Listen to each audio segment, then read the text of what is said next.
행복한 성도 73번째 시간으로 생수라는 제목으로 하나님 말씀 나누겠습니다. 길에서 현수막 포스터를 보았습니다. 제목이 이렇습니다. 한 번뿐인 인생 어떻게 살 것인가 역사에 묻다. 그리고 강연 날짜와 장소, 그리고 그 옆에 한 유명한 역사 선생님 사진이 있었습니다. 자만히 봤더니 인천 중구청에서 진행하는 행사였습니다. 생각해 봤습니다. 한 번뿐인 인생 어떻게 살 것인가 누구에게 물어야 됩니까? 주님께 물어야 됩니다. 역사가 아니라 당연히 주님이 우리의 답입니다. 사실 역사도 틀린 말은 아니죠. 역사도 주님 이야기죠. 역사가 영어로 he story, he 그분의 스토리, 이야기 아닙니까? 그러므로 결국 인생의 답은 주님입니다. 사랑하는 여러분, 어떻게 살지 고민되십니까? 무엇을 해야 할지 방황이 되십니까? 삶이 고되고 힘드십니까? 주님께 물으시고 주님 앞에 나오시기를 주님의 이름으로 축복합니다. 오늘 그런 인생에 주님은 답을, 성령을 말씀하십니다. 성령을 받으라. 나의 영 성령을 받으라. 신앙생활에서 성령은 참으로 중요합니다. 신앙의 시작이 성령으로 시작됩니다. 성령이 아니고서는 예수를 주로 시인할 수 없습니다. 지식으로 안 됩니다. 노력으로 안 됩니다. 성령의 은혜가 임해야 예수가 믿어집니다. 그런데 성령은 시작만이 아닙니다. 계속해서 신앙생활에 필요한 게 성령입니다. 성령 충만해야 합니다. 성령을 소멸시키지 말라고 성경은 말합니다. 성령이 우리 가운데 사라지지 않도록 계속 노력하고 말씀 듣고 기도해야 합니다. 성령이 사라지면 제대로 신앙생활할 수 없기 때문입니다. 여러분, 보통 성령하면 뭘로 비유합니까? 기름입니다. 성령의 기름. 왜 성령의 기름으로 비유할까요? 자동차를 생각해 보십시오. 자동차에 기름이 떨어졌다, 기름이 없다. 그러면 어떻게 될까요? 자동차는 움직이지 않습니다. 움직이지 않을 뿐만 아니라 자동차가 짐이 됩니다. 자동차는 편리함을 위해서 있는 것입니다. 그런데 기름이 떨어지는 순간 자동차는 끌고 가야 되고 밀고 가야 되는 짐이 돼버립니다. 성령이 떨어지잖아요. 그러면 신앙생활이 짐이 돼요. 예배가 짐이 돼요. 왜 이렇게 예배가 많은 거야? 새벽 예배, 주일 예배, 수요 예배, 철야 예배, 성충 예배, 뭐 이렇게 예배가 많아? 성령이 떨어지면 예배가 짐이 돼요. 하나님은 우리에게 복 받으라고 주신 예배입니다. 편리하라고 주신 예배입니다. 사랑해서 주신 예배입니다. 그런데 성령이 떨어지면 짐이 된다니까요. 왜 이렇게 기도가 길어? 왜 이렇게 봉사를 하라 그래? 신앙생활이 짐이 돼버려요. 성령이 떨어지면 이런 현상이 나옵니다. TV를 보았는데 어떤 분이 일주일 내내 술을 마십니다. 그리고 술 안 먹는 시간에는 컴퓨터 게임을 해요. 근데 부인을 잘 만났어요. 부인이 교회를 다녀요. 새벽마다 교회 가서 기도해요. 그러나 교회 가서 새벽만 기도하지 하루 종일 있습니까? 그렇지 않아요. 새벽에 한두 시간 기도해요. 근데 남편이 그래요. 맨날 교회에서 산다고. 본인은 맨날 진짜 술 먹거든요. 계속 술 먹어요. 그러면서 부인이 1시간 교회 갔다 오는 걸 못 견뎌요. 그게 길대요. 왜 그렇습니까? 성령이 없으면 짐으로 생각되는 거예요. 또한 성령은요, 매일 벌어지는 싸움에서도 필요합니다. 여러분, 의식하지 못하지만 우리 몸은 매일 세균과 싸우죠. 백혈구가 있잖아요. 백혈구가 1000억 개 정도가 하루에 죽는데요. 그러니까 초당 120만 개가 죽는 거예요. 지금도 똑딱하는 순간 백혈구가 세균, 밖에서 나오는 세균과 바이러스를 막기 위해서 120만 개가 전사하는 거예요. 그래서 우리 건강이 유지되는 거예요. 여러분, 그 의식이 됩니까? 지금 막 백혈구가 죽는 게 막 느껴집니까? 못 느껴지죠. 영적 싸움도 마찬가지입니다. 우리가 의식하지 못하지만 마귀가 끊임없이 우리를 공격합니다. 베드로전서 5장 8절 이렇게 말하지 않습니까? 근신하라, 깨어라, 너희 대적 마귀가 우는 새같이 두루 다니며 삼킬 자를 찾나니. 쉬지 않고 끊임없이 우리의 영을 공격합니다. 우리는 의식하지 못하죠. 그러나 끊임없이 공격합니다. 공격하는 대표적인 것이 뭘까요? 공격을 받으면 나타나는 증상이 뭘까요? 대표적인 게 염려입니다. 베드로전서 5장 8절 앞에 7절을 보십시오. 함께 읽겠습니다. 시작. 너희 염려를 다 주께 맡겨버리라. 이는 저가 너희를 권고하심이니라. 그리고 나오는 게 8절에 너희 대적 마귀가 두루다니며 삼킬 자를 찾아서 뭐합니까? 염려를 넣어요. 그러니까 진짜 걱정할 문제이기도 하지만 내가 성령으로 충만하지 않으면 마귀를 못 이기면 마귀는 어떻게 해요? 나를 염려로 눌러요. 별거 아닌 거거든요. 염려는 실체가 없어요. 근데 그 염려로 내 삶을 묶어버리고 그 염려가 내 머리에서 떠나지 않게 만들어요. 성령이 떨어지면, 성령이 소멸되면 영적 싸움에서도 날마다 지는 거예요. 본인은 모르지만 날마다 느끼는 겁니다. 마귀는 의심도 줍니다. 요한복음 16장 33절입니다. 이것을 너에게 이르면 너희로 내 안에서 평안을 누리게 하려 함이라. 세상에서는 너희가 환난을 당하나 담대하라. 내가 세상을 이겼노라 하시니라. 이것이 뭡니까? 성령입니다. 성령 충만함으로 담대하시길 바랍니다. 용기는요, 담대는요, 다짐으로 안 됩니다. 내가 오늘부터 용기 있게 살아야지. 그거 얼마 못 가요. 성령을 받아야 그렇게 살 수 있는 거예요. 오늘 담대하게 살아야지. 그런데 성령 충만하지 않으면 바로 교회 나가자마자 마귀가 또 금방 염려를 넣어줘요. 그럼 또 염려하는 내 모습을 보게 됩니다. 의심도 마찬가지입니다. 찬송가 344장 1절에 보면 이 눈에 아무 증거 아니 배워도 믿음만을 가지고서 늘 걸으며, 2절에 이 눈에 보기에는 어떠하지 이미 얻은 증거대로 늘 믿으며. 공통점이 뭡니까? 늘, 매일 흔들리지 않는 믿음을 말하는 거죠. 그럴 때 우리 소원 주 안에서 이루리. 또한 능치 못할 무슨 일이 있을까? 이처럼 의심을 버리고 신앙생활해야 유익을 맛볼 수 있습니다. 그런데 마귀는 어떻게 합니까? 계속 의심을 심어줍니다. 마귀에게 영적인 공격을 당하면 의심이 생겨나요.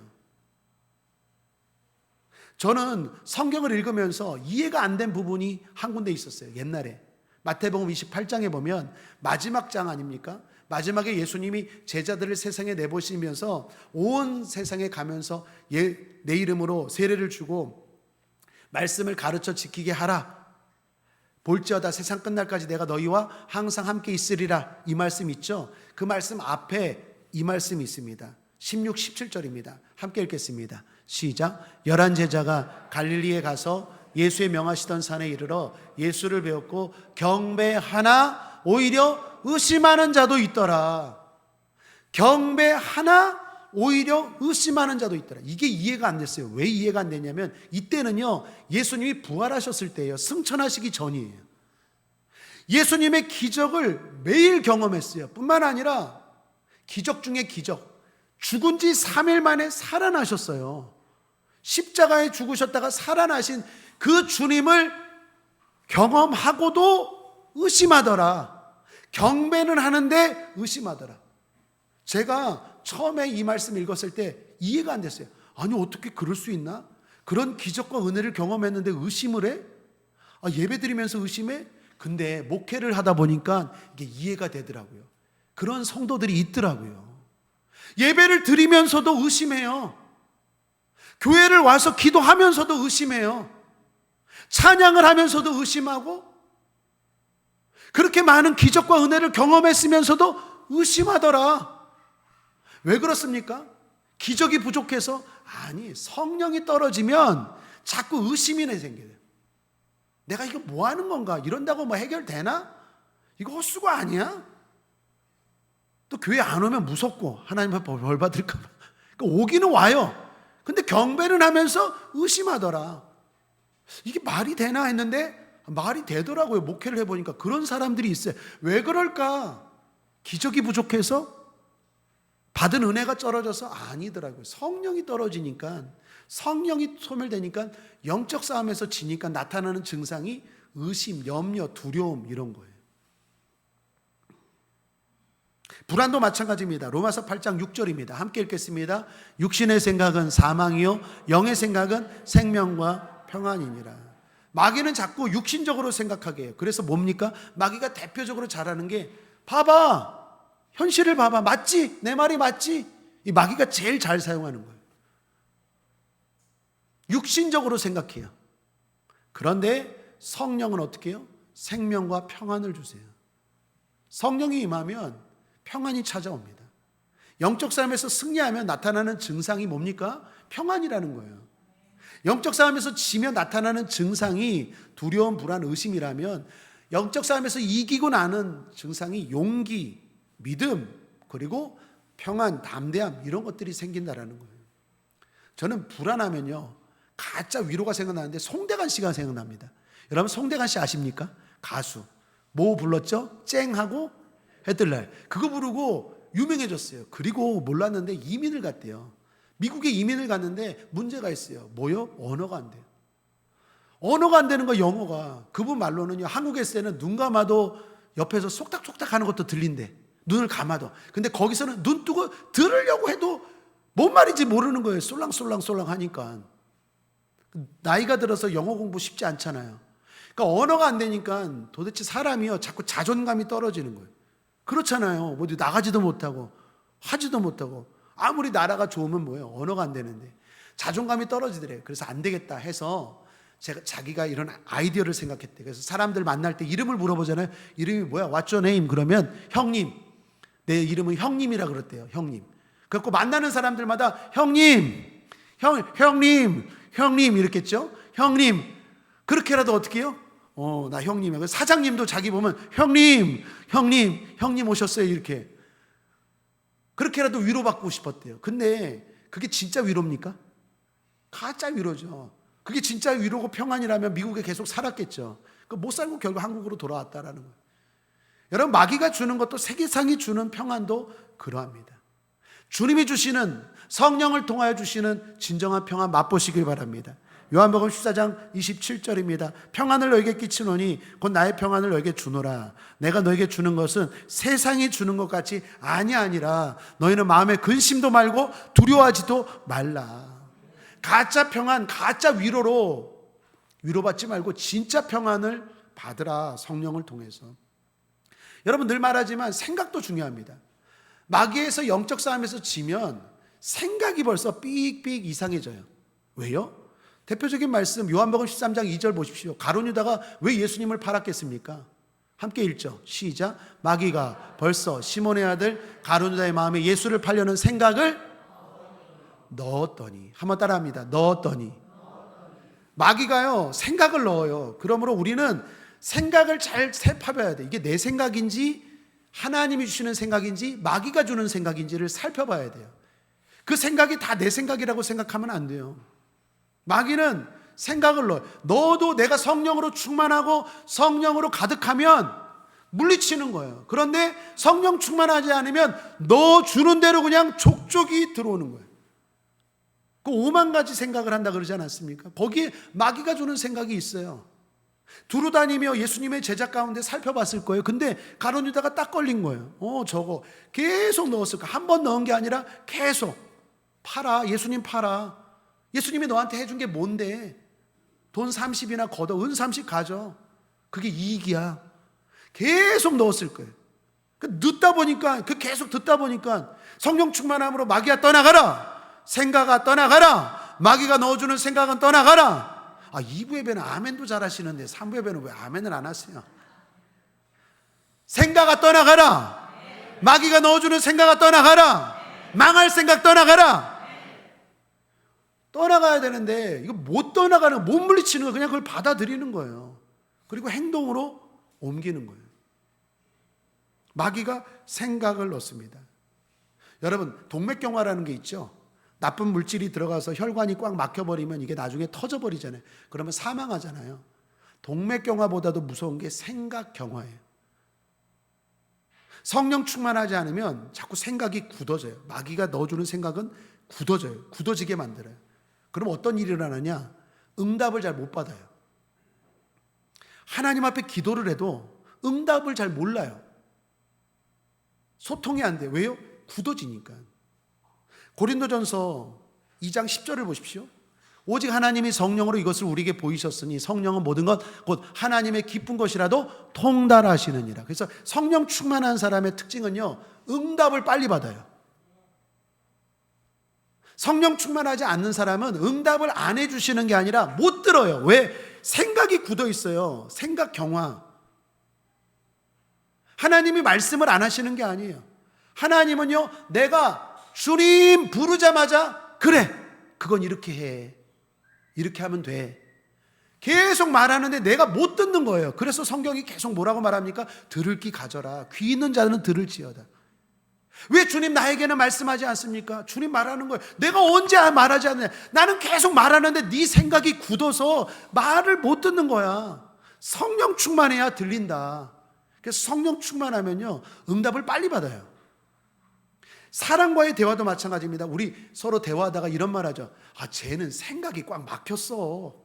대화가 안 돼. 성령 충만하면 사람과의 관계도 삐그덕거려요. 성령 충만해야 합니다.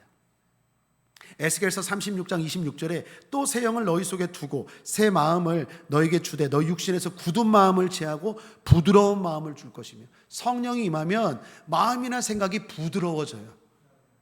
굳어지지 않아요. 부드러워져요. 누가 뭐라 그래도 그냥 뭐 부드러워져요. 부드러워져. 근데 성령 충만하지 않으면 예민해지고 딱딱해져요. 응답도 잘 못 받고 뭔지를 모르겠어요. 분별을 못해요. 왜요? 마귀의 싸움에서 지는 거예요. 자꾸 이런 현상들이 나타나요. 여러분 삶에 요즘 이런 현상들이 나타납니까? 자꾸 의심이 되고, 예배를 드리면서도 의심하고, 기도하면서도 의심하고, 예배를 드리면서도 불안하고, 예배를 드리면서도 뭐가 뭔지 모르겠고, 답답하고, 해결책은 모르겠고, 그렇습니까? 그거 지금 영적 싸움에서 지고 있다는 증상이에요. 답은 뭡니까? 성령으로 충만할지어다. 성령으로 충만해야 하나님의 뜻도 분별하고, 응답도 빨리 받고, 삶도 기뻐지고 부드러워지고 그렇다라는 거예요. 이처럼 마귀는요, 여러 방법으로 우리의 삶을 결국 핵심은요, 누릅니다. 사도행전 10장 38절입니다. 하나님이 나사렛 예수에게 성령과 능력을 기름 붓듯 하셨으며, 예수님도 성령 충만이 필요했다라는 거예요. 성령 충만하셨을 때 예수님이 하신 일이 뭡니까? 저가 두루 다니시며 착한 일 행하시고 마귀에게 눌린 모든 자를 고치셨어요. 저기서 눌렸다라는 말이 영어로 스트레스예요. 요즘 스트레스 많이 받으십니까? 마귀가 누르는 거예요. 그거 별거 아닌 문제거든요. 성령 충만하고 기도하면 해결될 문제거든요. 근데 내가 성령 충만하지 않고 기도하지 않으니까 그 별거 아닌 건데 자꾸 누르는 거예요. 그것 때문에 내 삶을 완전히 눌러버려요. 의심으로 누르고, 두려움으로 누르고, 걱정으로 누르고, 염려로 누르고, 눌러요. 자유할지어다. 일어나 빛을 발할지어다. 그렇게 살아가는 게 하나님의 자녀의 모습인데, 마귀는 자꾸 눌러요. 눌린다고, 누른다고 눌리는 이유가 뭡니까? 성령 충만하지 않으니까. 반대로 예수님은 성령을 통해서 자유케 했다라는 것입니다. 그리고 또 하나 중요한 건요, 끝까지입니다. 신앙은 끝까지가 중요해요. 여러분 예배 드려도 끝까지 하십시오. 기도해도 끝까지 해야 돼요. 봉사를 해도 끝까지가 중요합니다.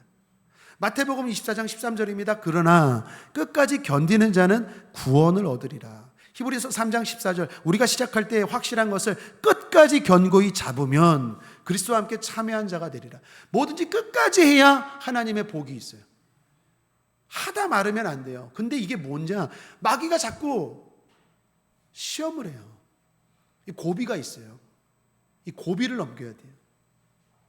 고비를 못 넘깁니다. 여러분 인생을 마라톤으로 비유하죠. 저는 마라톤을 한 번도 뛰어본 적이 없어요. 여기 마라톤 뛰어보신 분들 계십니까? 42.195인데 선수에게 들었습니다. 마라톤이요, 고비가 있대요. 선수들에게. 그게 32km래요. 32km 지점되면 그분들 말로는 심장이 터질 것 같대요. 그게 고비. 근데 그 32km를 넘어가면 희한하게 그 다음부터 쉬워진다라는 거예요.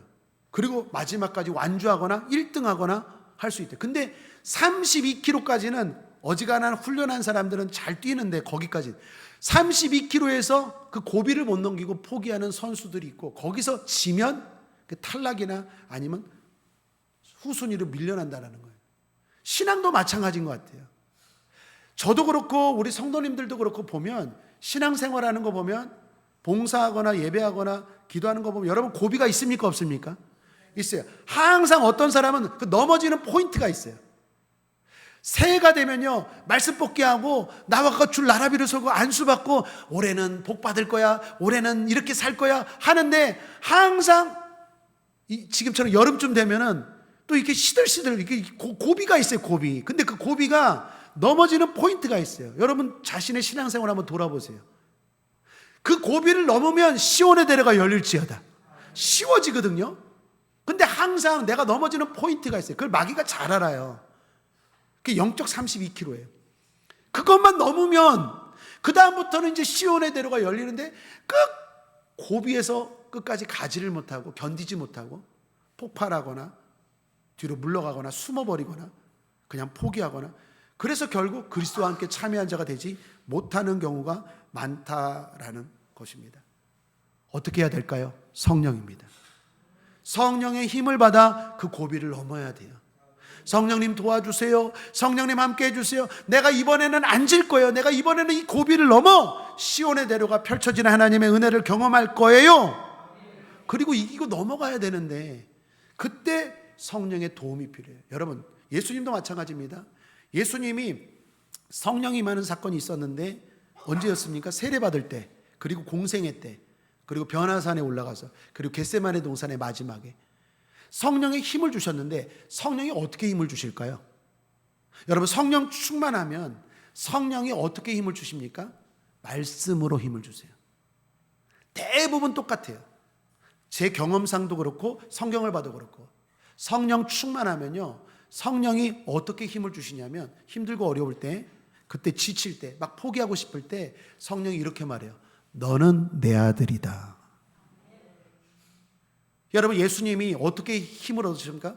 세례받을 때 성령이 기름 붓듯 하셨을 때 하늘이 열리고 하나님의 음성이 들렸죠? 성령 충만하니까 하나님의 음성이 들리잖아요. 하나님이 예수님 보고 뭐라고 합니까? 이는 내 사랑하는 아들이요 나의 자녀니라, 내 기뻐하는 자니라 말씀하시잖아요. 성령 충만이라는 게 갑자기 성령이 이렇게 나를 또 에너지 이런 게 아니에요. 드링크 이런 게 아니에요. 성령 충만하면 하나님의 음성이 들리는데 그게 놀랍죠? 그 음성을 들으면 번쩍 힘이 나요. 너는 내 아들이야. 넌 내 딸이야. 이길 수 있어. 별거 아니야. 이길 수 있어. 가정생활도 힘들 때가 있어요. 이제 더 이상 못하겠어. 나 가정생활 포기하고 싶어. 고비가 있어요. 아무리 사랑스러운 부부가, 신혼부부가 행복할지라도요, 고비가 있어요. 고비가. 그럴 때 성령의 도움이 필요해요. 직장생활도 마찬가지입니다. 진짜 못해 먹겠어. 영적 32km. 그때 필요한 게 뭡니까? 성령의 도움인데 성령이 하시는 일이 뭐야? 할 수 있어. 넌 내 아들이야. 그 음성 들으면 갑자기 힘이 확 나요. 여러분, 에스겔 37장에 보면 마른 뼈에게도 하나님의 말씀이 임하니까 뼈들이 막 살아나서 군대가 되잖아요. 하나님의 말씀, 하나님의 음성이 힘이 있어요. 우리 입술에도 권세가 있잖아요. 하나님의 입술은 그거 다 알지. 근데 그 다 안다라는 게 그 지식적인 게 아니라 그걸 진짜 하나님의 음성으로 들으면 살아나요. 성령이 오늘 이 시간 여러분에게 말씀하시는 음성이 들릴지어다. 사랑하는 김권사야, 너는 내 딸이야. 사랑하는 최집사야, 넌 내 아들이야. 내 딸이야. 이게 희한하죠. 이게 들리면 힘이 확 나요. 그리고 좀 더 버틸 수 있어. 해보자. 그 고비만 넘어가면 이제 시온의 대로가 열리는 거예요. 영적 32km. 그 마라톤에서 승리해야 됩니다. 자, 그럼 오늘 성경입니다. 오늘 말씀에서도 주님은 답답한 우리 인생에 성경을 말씀하십니다. 자, 세 가지로 정리해 살펴보겠습니다. 첫째로, 잔치의 삶은 성령으로 가능하다라는 거예요. 결국 승리의 삶, 행복한 삶, 잔치의 삶. 37절입니다. 명절 끝날 곧 큰 날에 예수께서 서서 외쳐 가라사대 누구든지 목마르거든 내게로 와서 마시라. 명절 끝날에, 여기 명절은요 초막절입니다. 이 초막절이 중요한데, 초막절은요 가을 추수 끝나고 지키는 게 초막절이에요. 그래서 초막절의 핵심은요 풍성함입니다.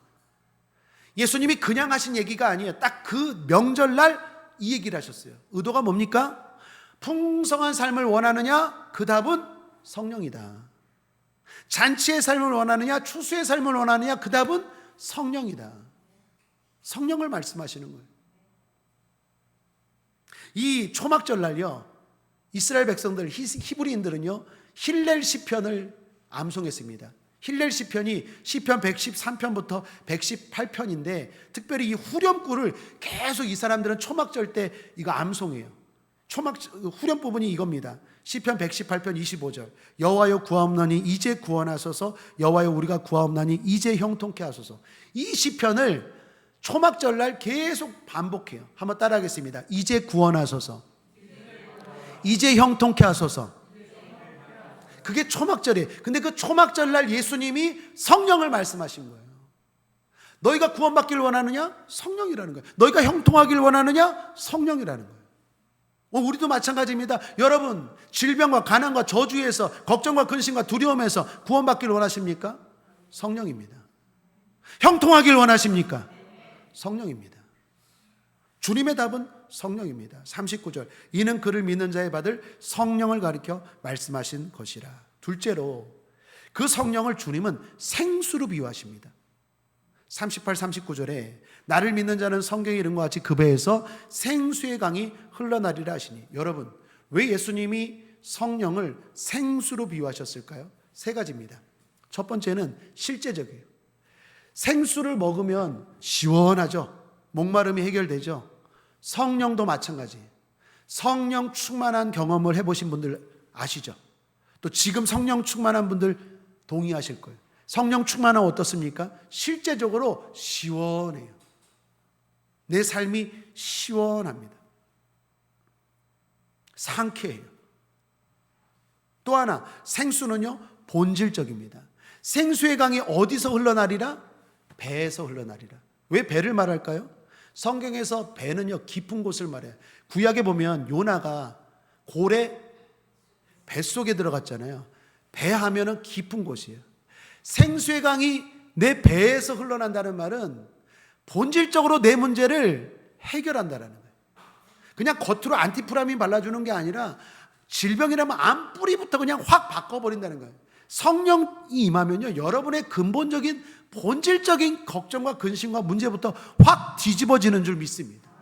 그냥 임시 방편이 아니에요. 배에서 흘러나요. 완전히 본연적인 문제부터 하나님이 새롭게 하세요. 또 하나 마지막으로 외향적입니다. 확산적이에요. 생수의 강이 어떻게 해요? 흘러나리라 라고 말해요. 나만 성령 충만하고 은혜 받고 복 받는 게 아니라 내가 성령으로 충만하면 내 자녀, 내 주변에 있는 사람까지 그 영향이 흘러가요. 그게 성령입니다.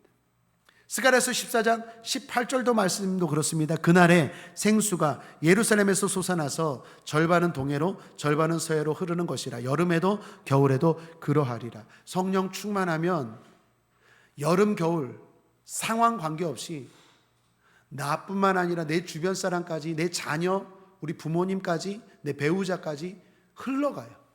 그 은혜가, 그 실제적인 능력이. 자, 그러면 이제 마지막 셋째, 제일 중요합니다.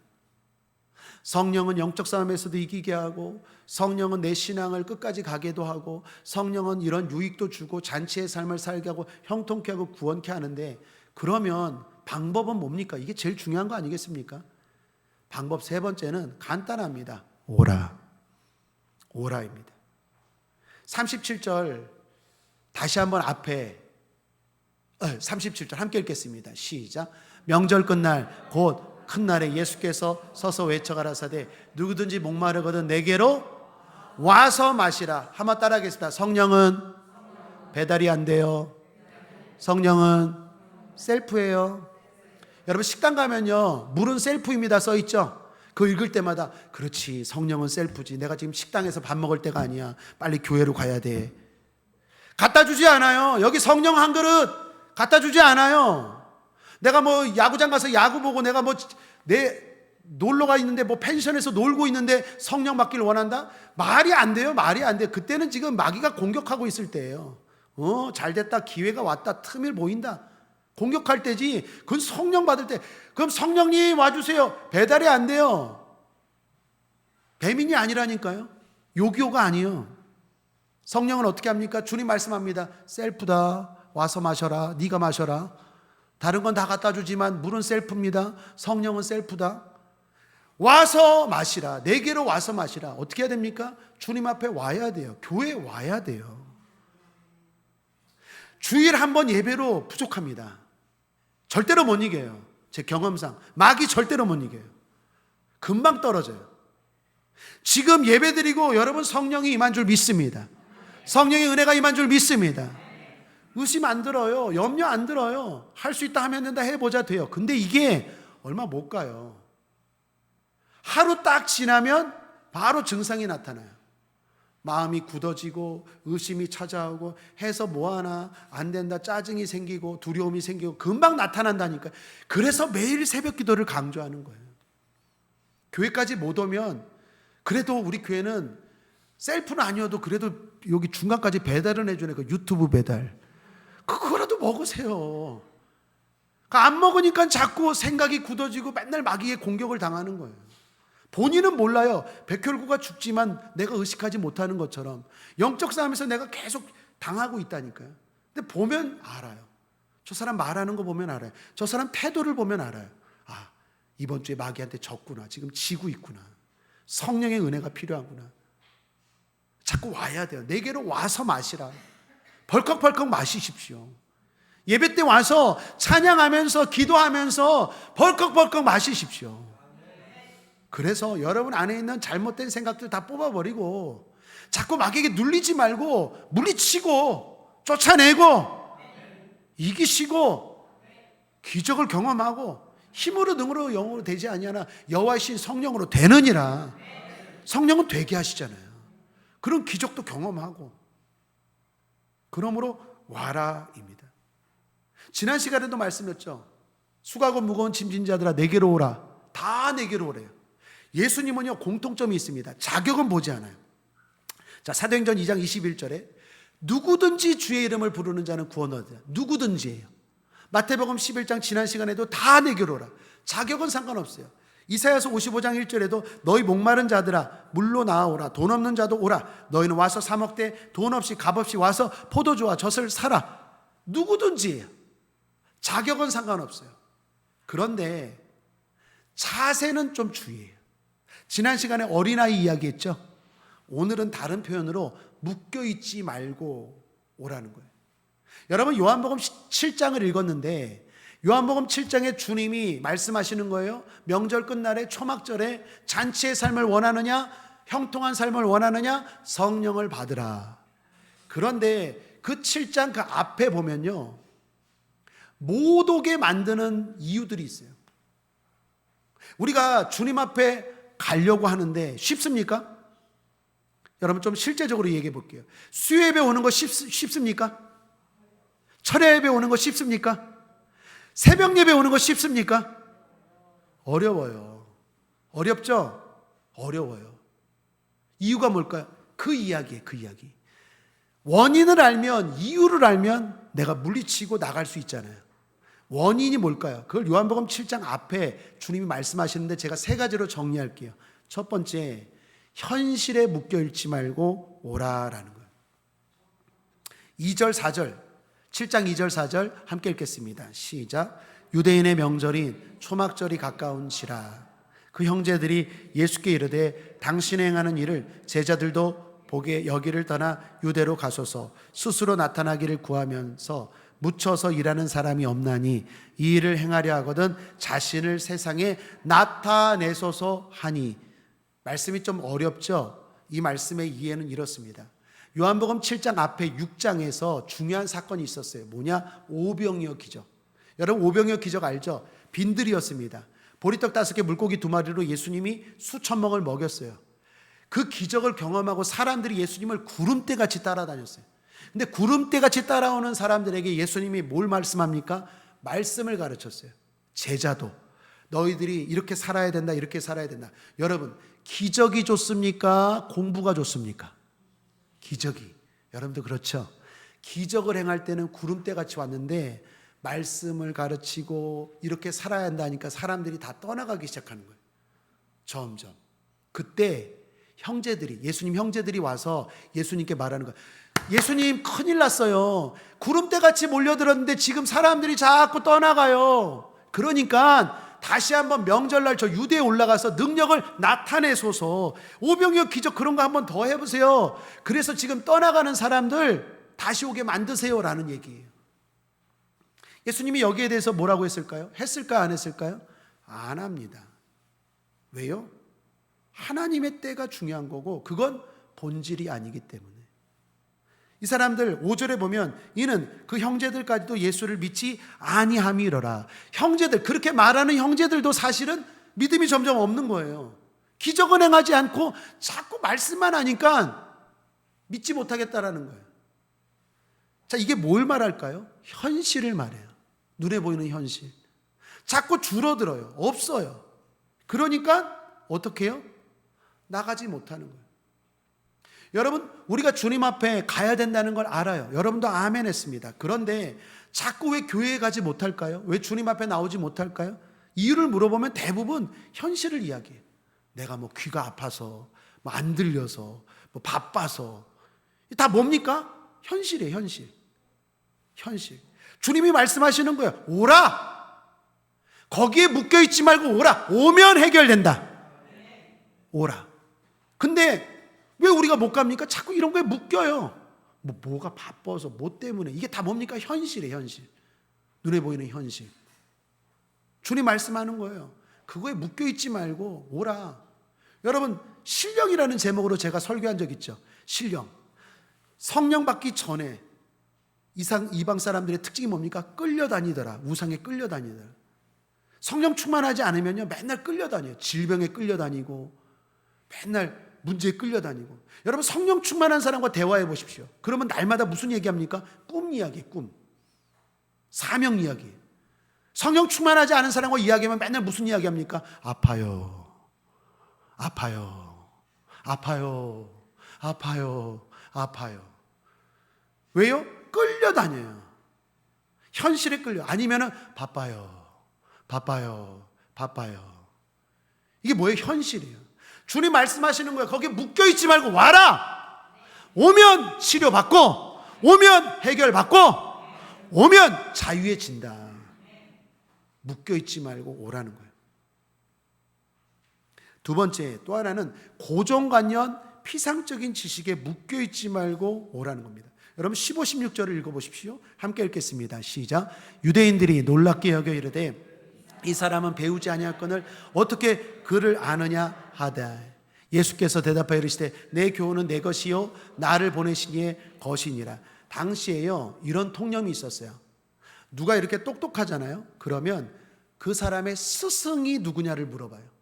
사도 바울을 이야기할 때 사도 바울이 대단하잖아요. 그 사람이 자기가 가말리엘 문화생이라 그러잖아요.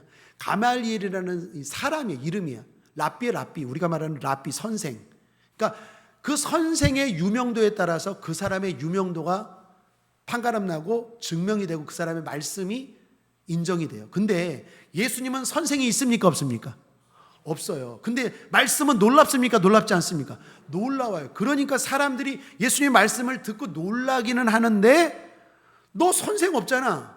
그러니까 못 믿겠다라는 거예요. 지금 뭡니까? 고정관념이. 우리 안에 나름대로의 고정관념이 있어요. 신앙생활에 나름대로의 경험이 있어요. 내가 해봤어. 근데 안 되더라. 나름대로의 고정관념. 거기에서 벗어나서 오라는 거예요. 여러분, 그 다음 말씀도 마찬가지입니다. 27절도 한번 읽어보죠. 시작. 그러나 우리는 이 사람이 어디서 왔는지 아노라. 그리스도께서 오실 때에는 어디서 오시는지 아는 자가 없으리라 하는지라. 이것도요, 당시 유대인들 히브리 사람들에게는요, 메시아 사상이 있었어요. 메시아가 온다. 그런데 메시아가 오는데 묵시문학에서 비롯된 건데, 다니엘서 같은 묵시문학, 메시아가 오는데 어디서 오는지는 모른다. 여러분, 예수님의 재림을 우리가 시간을 압니까? 모릅니까? 몰라요. 그러니까 예수님의 재림을 말하는 거예요. 그런데 예수님의 지금 이 요한복음 7장은 초림이잖아요. 그러니까 사람들이 말하는 거예요. 네가 메시아라고 하는데 보니까 능력도 대단하고 인정. 그런데 너는 우리가 아노라. 너 고향도 알고 네 아버지 요셉이고 네 엄마 마리아잖아. 그러니까 너는 메시아가 될 수 없다라는 거예요. 자, 이게 다 뭡니까? 사람들이 고정관념에 묶여 있어요. 그래서 주님 앞에 못 오고 못 오니까 성령의 은혜를 못 받는 거예요. 우리도 마찬가지입니다. 10년, 20년 신앙생활 하다 보면 나름대로 자기의 신앙적인 관념들이 있어요. 생각들이 있어요. 그래서 거기에 묶여서 은혜를 못 받아요. 능력을 못 받아요. 해결을 못 받아요. 주님 말씀하는 거예요. 그런 거에 묶여있지 말고 어린아이처럼 와라. 오면 성령이 임하고 성령이 임하면 생수와 같은 은혜가 임할지어다. 고정관념하면요, 재밌는 이야기 하나가 있어요. 어느 집에서 가족이 영화를 보러 갔대요. 그래서 할아버지가 제일 어른인데 할아버지도 모시고 가자. 그래서 할아버지 우리 영화 보러 가요. 그랬더니 안 간다. 니네들끼리 갔다 와라. 할아버지도 같이 영화 보러 가요. 그랬더니 안 간다 그랬는데 막 손주들까지 재촉하니까 그래서 제목을 물어봤대요. 제목이 뭐냐 그랬더니 해리포터 영화 너무 재밌어요. 할아버지도 가요. 그래서 알겠다 그럼 가겠다. 갔어요. 영화가 3시간 동안 영화를 했어요. 그리고 끝나고 나오는데 할아버지가 딱 하는 말, 야 헬리콥터는 왜 안 나와? 헬리콥터 왜 안 나와? 헬리콥터라면서. 그러니까 할아버지는 3시간 동안 뭐예요? 헬리콥터를 생각해. 해리포터인데 할아버지는 헬리콥터로 생각해서 이거 전쟁 영화구나. 재밌겠다. 고정관념이 있으니까 이 3시간 만에. 여러분 포스터도 해리포터라고 있고 그 영화를 보면 계속 해리포터 하는데 이 할아버지는 헬리콥터가 분명히 나올 거야 언제 나오나. 3시간 동안 헬리콥터를 생각하니까 해리포터가 안 들리는 거예요. 이 고정관념이. 우리가 교회를 올 때는요, 어린아이같이 열린 마음으로 오셔야 돼요. 목사님들이 은퇴를 하고 은혜 받기가 참 힘들어요. 이 교회를 가서 설교를 듣는데, 나도 해봤잖아요, 목사. 그러니까 목사님들 설교를 다 이렇게 판단해요. 저거 저렇게 설교하면 안 되는데, 그러니까 은혜를 못 받는 거예요. 여러분, 저뿐만 아니라 여러분이나 늘 주님 앞에 올 때는 사람 앞에 오는 게 아니라 주님 앞에 온다는 마음으로, 열린 마음으로 오고, 고정관념에 묶여있지 말고, 어제까지 기도하고 힘써도 안 되었지만 오늘 기도하면 또 기적이 일어나는 거예요. 그런 마음으로 자꾸 안 된다 포기하지 말고 열린 마음으로 나올 때 성령이 임하고, 성령이 임하면 힘으로 능으로 되지 아니하는 것들 여호와의 신으로 되느니라. 그 은혜의 주인공이 될 줄 믿습니다. 고정관념 비슷한 것으로 헛똑똑이라는 것도 있습니다. 평상시 보면 아는 것이 많아요. 남의 일에도 똑똑하게 참견합니다. 그런데 정작 자신의 중요한 일에는 몰라요. 그럴 때 우리는 헛똑똑하다고 말하죠. 제가 아는 성도님 한 분이 박사이신데 생물학 박사, 이학 박사입니다. 근데 그분이 이렇게 말합니다. 목사님, 제가 박사인데요, 다 몰라요. 생물학도 다 몰라요. 그러면서 하는 말이, 제 논문 주제가 뭔지 아십니까? 그래서 논문 주제가 뭔데요? 그랬더니 이분이 참 겸손하게 말해요. 지렁이요. 지렁이로 박사 받은 거예요. 근데 박사에는 생물학 박사. 그러니까 우리는 박사하면 다 아는 것처럼 생각하는데 지렁이만 조금 알아요. 지렁이로 박사 받은 거예요. 그러니까 저는 지렁이밖에 몰라요. 생물학도 다 모르고 인생은 더 모르고. 이분은 참 겸손한 분이. 우리가 주님 앞에 나올 때는요, 똑똑한 척하면 안 돼. 논쟁에 묶여 있거나 똑똑의 고정관념에 묶여 있거나 열린 마음으로 올 때 주님 만날 줄 믿습니다. 마지막입니다. 논쟁에 묶여 있지 말고 오십시오. 43절입니다. 함께 읽겠습니다. 시작. 예수를 인하여 무리 중에서 쟁론이 되니. 논쟁했다라는 거예요. 자꾸 신앙생활에도 논쟁하는 사람도 있어요. 그러면 은혜를 못 받아요. 성령의 은혜를 못 경험해요. 절대로. 이유가 어떻든지 논쟁을 하는 순간, 논쟁이 커져서 분쟁 다툼까지 이어지면 그 바보 같은 짓이에요. 마귀한테 지는 거예요. 여러분, 교회 왜 옵니까? 복 받으러 오는 줄 믿습니다. 신앙 고백합시다. 내가 교회 오는 이유는 간단하다. 복 받으러 온다. 싸우러 옵니까? 싸우러 옵니까? 복 받으러 오는 거예요. 그런데 자꾸 마귀는 논쟁을 하게 만들어요. 논쟁을 해버리면, 쟁론이 되면 그때부터는 성령의 은혜가 임하기가 힘들어요. 성령의 사모함이 있어야 됩니다. 제가 옛날에 평신도 때 성가대 봉사를 했습니다. 그때 지휘자 선생님이 유명한 분이셨는데 이분이 이런 이야기를 하더라고요. 본인이 해외 출장 중이었는데 그때 인천 시립합창단 20주년 창단 기념 연주회가 있었대요. 본인이 해외 연주를 출장 가니까 파트별로 서로 연습을 하라 그랬대요. 근데 지휘자 선생님이 없다 보니까 파트별로 연습을 해야 되는데 날마다 논쟁이 된 거예요. 소프라노하고 알토하고 막 갈등합니다. 내용은 이쪽에서는 높은 음이 선율의 핵심입니다. 이쪽에 아니야, 따뜻한 화음이 더 중요해. 논쟁하는 거예요. 테너와 베이스가 또 갈등해요. 템포를 빠르게 가야 됩니다. 또 이쪽에서는 아닙니다. 전통곡인데 품위를 살려야죠. 이 권사님이 이제 지휘자 선생님이 해외 출장 갔다 와 보니까 서로 논쟁만 하고 있는 거예요. 안 되겠다. 이제 이 선생님이 다 모아놓고 이렇게 얘기했대요. 아무 말 없이 단원들에게 말합니다. 모두 다 일어나 눈을 감고 내 손끝을 느낄 때까지 아무 소리도 내지 마세요. 그리고 손을 들었어요. 그리고 지휘자 선생님이 숨을 들이시자 단원들도 어떻게 해요? 숨을 같이 들이셨어요. 그리고 지휘자 선생님이 딱 하니까 모두 거기에 딱 맞춰서 화음이 나는데 그 소리가 너무나 아름답고 그동안에 있었던 그러한 소리와는 전혀 다른 화음이 있었다라는 거예요. 그 연습이 끝난 다음에 이 지휘 선생님이 이렇게 말했대요. 호흡이 하나 되면 선율이든 화음이든 다 자기 자리를 찾습니다. 마음에 와닿더라고요. 여러분, 성령의 숨결이 함께하면 자기 자리를 찾아요. 여러분의 가정이, 여러분의 자녀가, 엄마가, 아빠가, 남편이, 아내가 자기 자리를 찾게 되길 바랍니다. 성령이 하나 되면 교회도 자기 자리를 찾아요. 그런데 논쟁하고 쟁론하면 산으로 갑니다. 사랑하는 여러분, 성령 충만합시다. 묶여있지 말고 날마다 주님 앞에 달려나와서 성령 충만하셔서 주께서 주시는 그 은혜를 누리시기를 주님의 이름으로 축원합니다. 말씀을 정리합니다. 행복한 성도 73번째 시간으로 생수라는 제목으로 은혜를 나누었습니다. 신앙생활을 하다 보면 자꾸 묶입니다. 현실에 묶입니다. 현실의 문제에 묶여서 주님께 못 옵니다. 교회 오지 못합니다. 성령을 구하지 못합니다. 고정관념이나 얕은 지식에 묶여서 못 옵니다. 성령의 놀라운 은혜를 맛보지 못합니다. 논쟁하는 일에 묶여서 정작 신앙생활이 기쁨이 되지 않습니다. 산으로 가는 신앙생활이 됩니다. 결론은 오라입니다. 사랑하는 여러분, 주님께 오십시오. 주님께 갑시다. 그래서 성령으로 승리하는 저와 여러분 되기를 바랍니다. 예수 승리! 기도하겠습니다. 좋으신 하나님 아버지, 오늘 이 시간 주님 앞에 왔습니다. 성령으로 충만하게 하여 주시옵소서. 감사드리며 예수님의 이름으로 축복하기도 했습니다. 아멘.